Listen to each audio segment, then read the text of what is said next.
Hi, I'm Libby Gibson, Town Manager. Welcome to What's Going On in Town Government. We had a very long Selectmen's meeting last night, 3.5 hours. It was long. Arduous. It was a bit arduous from time to time. I have a small guest here. We'll introduce him later. Not now. Be quiet.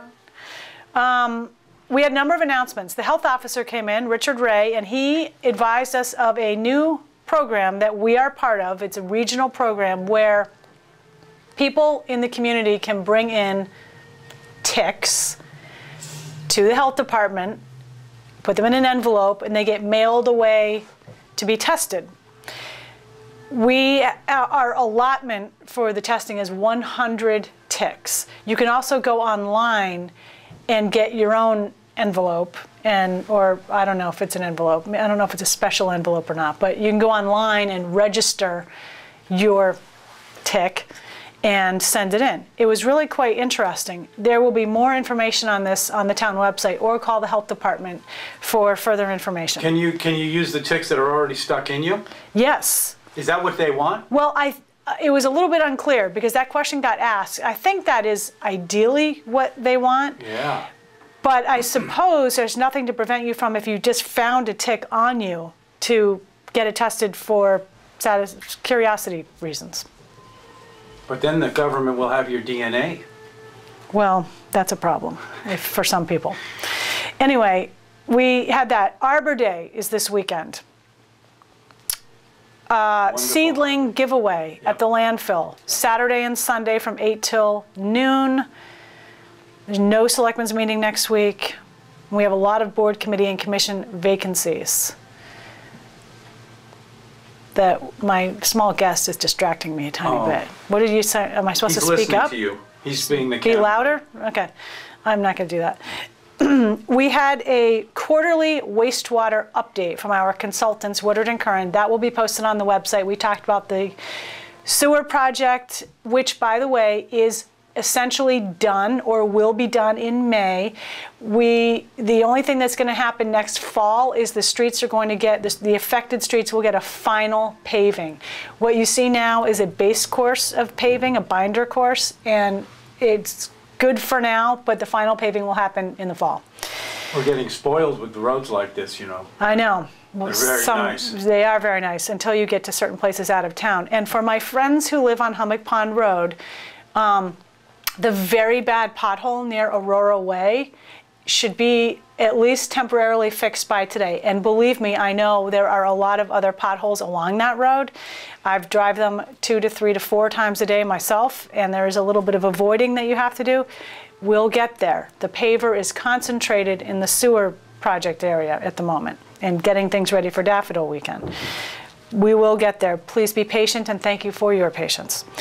We had our auditor come in and give a little presentation about our fiscal 13 audit. That was very interesting, although it went on a little bit long. Everything's looking a lot better. We still have some improvements to make, but very, very much improved. That was good.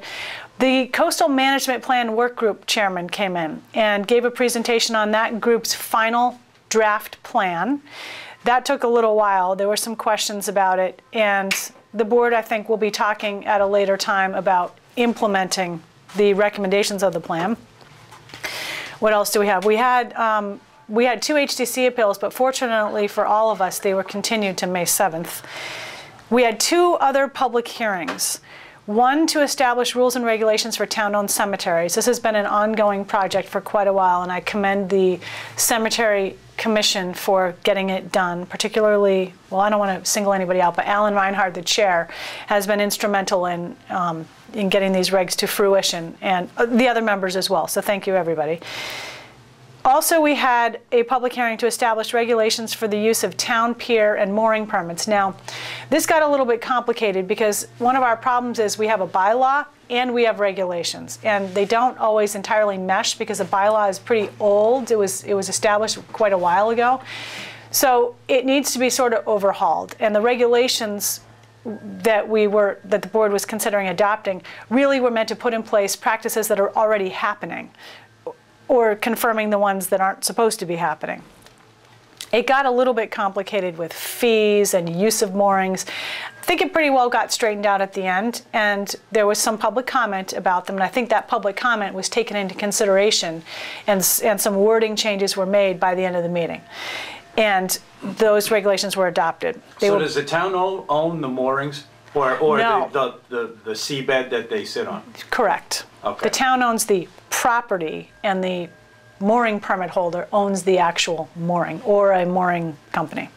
I see. And then there's a fee that the town charges? The town charges a fee. Is this is this to increase fees? Or No, is it... well, there was a bit of an increase, I think, but it was, you know, I don't remember if there was a mooring permit increase.